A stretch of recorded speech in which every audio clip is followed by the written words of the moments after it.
یہ نا ابھی فرما رہے کہ عقل نص کو سمجھنے کا، معاملات کو سمجھنے کا، دنیا کی چیزوں کو بھی سمجھنے کے لیے ایک ٹول ہے. بالکل عقل ٹول ہے. یہ فی نفسی کو سورس نہیں ہے جس سے آپ کسی حقیقت کا، دینی حقیقت کا، یعنی دنیاوی مسائل کا تو الگ ہے، اس کا بھی انکشاف کریں. جبکہ اصولیوں کا کیا نقطہ نظر ہے کہ وہ انڈیپینڈنٹ سورس مانتے ہیں. یعنی جس طرح ہم پڑھتے قرآن سنت اجماع، اجماع، یعنی چار سورس آف شریعہ، جبکہ انڈیپینڈنٹ سورس آف شریعہ. اجماع پہ تھوڑا بہت وہ کمپرومائز کر لیتے ہیں، لیکن عقل کو تو باقاعدہ انڈیپینڈنٹ سورس مانتے ہیں. لیکن عقل کسی بھی چیز کے ظاہری حسن و قباح کو پوری طرح درک نہیں کر سکتی.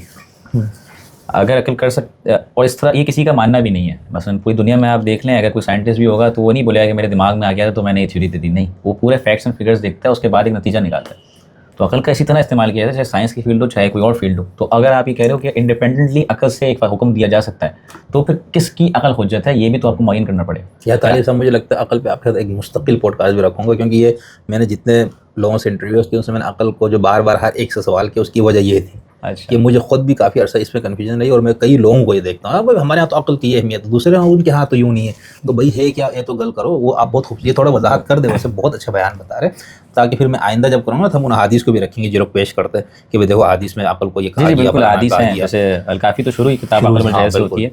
تو وہ تو پھر یہ خود بھی تو اس طرح سے اصولی نہیں تھا نا. اگرچہ کچھ لوگوں نے کہ کئی، میں نے کسی کا سنا تھا، وہ کہہ رہا تھا کہ بھائی کلینی جو ہے ثقۃ الاسلام، وہ تو خود ان کی جو کافی ہے نا، وہ کہہ رہی ہے ان کی توضیح ہے. اچھا، آج کل جو توضیح ہے نا، اس میں پہلے ایک عقائد کا شروع کا وہ ایک ہوتا ہے نا، اس کا سارے فقہی مسائل شروع میں تو وہ تقلید کی بحث رکھتے ہیں. ہاں، تقلید کی. وہ یہ کہتے ہیں جو فروع ہے نا، وہ کہتے ہیں ان کے سارے جو انہوں نے ابواب بندی کی اور سارا. تو خیر، یہ کمال حیدری صاحب نے کسی گفتگو میں ایسے اشارتاً بات کی تھی. جی، تو اب یہ عقل کے حوالے سے اب کلینی اس مفہوم میں اصولی نہیں تھا جس مفہوم میں ہم آج لیتے ہیں نا، کہ عقل فی نفسی ہی قرآن سنت کی طرح ایک الگ سورس آف شریعہ ہے فقہ میں خاص طور پر.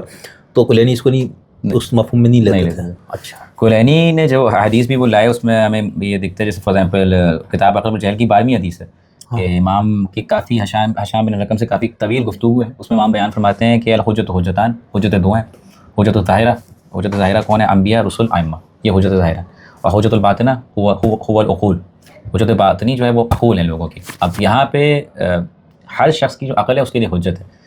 کن معنوں میں؟ کہ جو شواہد اس کے سامنے آتے ہیں انہیں انالائز کرے، اس کے بعد جو نتیجہ وہ نکالے گا وہ اس کے اوپر حجت ہوگا.